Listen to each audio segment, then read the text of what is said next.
So guys, there's this new idea gaining trend. Well, it's not really a new idea. Actually, it's been around for decades. People have been doing this forever, and right now it's called creative financing in the real estate space, and many people want to know more about it. Now let us explain to you the reality of creative financing. Okay, first of all, if you have to get creative with the financing, there's a problem somewhere. It's either you can't qualify or the deal is shit. It's that simple. So, let's go through a normal real estate transaction, and let's say you want to buy a $400,000 house. You know it's in a $400,000 neighborhood, and maybe you're able to get it for $350,000 because it is not in good condition and in dire need of some renovation. And you go to the bank and you offer to put 3.5% down on that for $350,000. As the house has some cosmetic damage, the bank approves, and now you're getting a wedge deal. You're getting something below market value. Even if you are paying market value for $100,000, the bank will finance it. So it's fantastic that you got 30-year fixed trade mortgage with 3.5% down. Sometimes you do 5% down. Also, you may call up your local community development corporations for down payment assistance because you're not a rich dude and they help you with down payment. America is so fantastic with getting people into homes when the homes make sense. So, in a normal transaction, you either buy a property slightly below market value, or you buy a property at market value and you get an appraisal and you get traditional financing. As soon as people start talking about creative financing, there's usually a problem attached to it. Now, there's no need to be a dork and blindly get into it. You have to be very, very careful because here's the reality of investing in the world of real estate. You get either price or terms. It's that simple. Okay, it's never both. You get price or terms unless you're sitting at the market. So for example, you want to buy a fixer-upper, you go in and you waive your contingencies because you're like, I want the lower price, but I will give you comfortable terms to make this easy for you. You either pay cash, you remove your contingencies, you give them some hold-back money, or some moving money, whatever, right?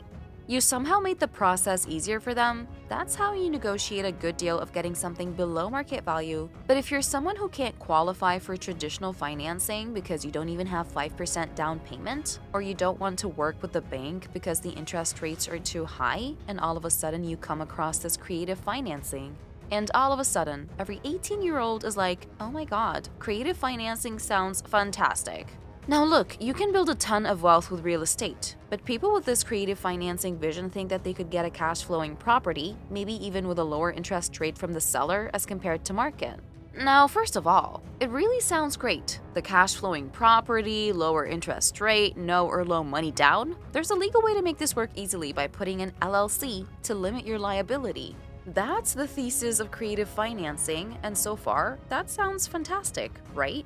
So, what's there to hate about creative financing? What are the risks? Why should somebody potentially be careful about creative financing? Because of the same fact, you'll get terms or you get price. So what does that mean? That means you're not getting price. You're literally doing the opposite of a wedge deal. When you do creative financing generally, there are times you can get a good deal with creative financing where you're getting both terms and price, but that lottery ticket is rare.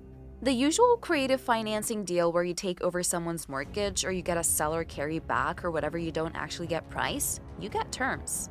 Now, people say that's okay because this is how they structure it. Like, for example, you're going to go to a seller of a property like an expired listing or whatever, basically somebody who couldn't sell their home because it was an overpriced, nice piece of crap, and let's call it a $400,000 duplex. The investors like this $400,000 duplex in $400,000 neighborhood. Now the neighborhood sells duplexes for $400K, but you have a seller who wants $500,000 and you are all up for having it in $500K because you just want the property, because right now it cash flows even after you pay your property manager. So you take over the mortgage, you get the 3% mortgage rate, it cash flows. So what's there not to like? Well, let's not ignore the potential legal risks, and there are ways to solve those legal risks, but let's be realistic about road of the market crisis that we're in right now. Here's the risk you face. What if you think you're paying $500K for a $400K property, and now the market falls even more?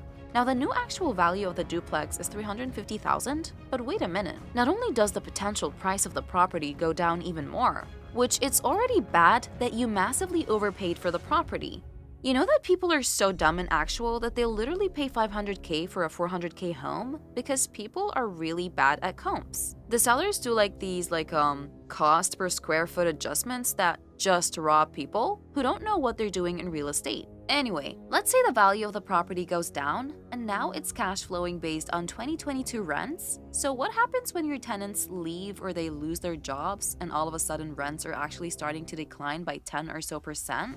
Well, let's say rents go down 10% and now all of a sudden you're at a negative cash flow because rents declined and the property value is lower. Now you're like, okay, well maybe I can sell out of the property? No, because you have a contract that says you're paying a seller 500 grand on a property that's worth 350,000 and now you're in a negative cash flow situation. Well, what now that you can't afford the negative cash flow for whatever reason and you're like, hey seller, can you take the property back?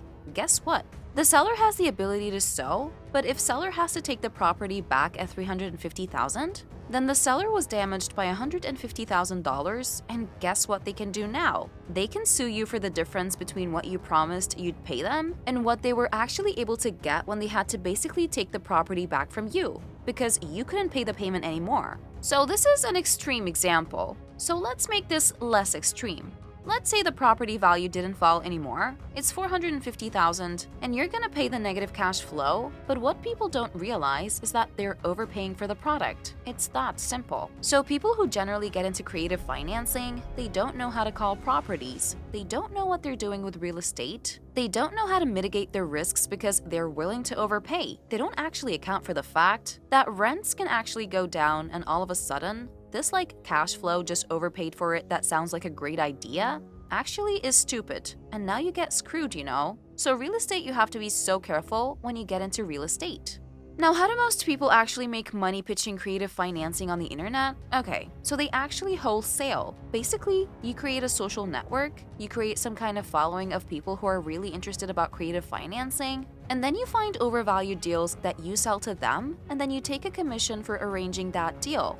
Basically, you get a deal under contract, you sell it to someone at a 20 grand premium or whatever that you could sell. Now, you're really making most of your money from wholesaling really crappy deals. So be very clear, creative financing usually comes with massive risks. It's not like you can't do it. Look, you have to be careful in a state like California. These are called all-inclusive deeds of trust, and you can get sued the crap out in California.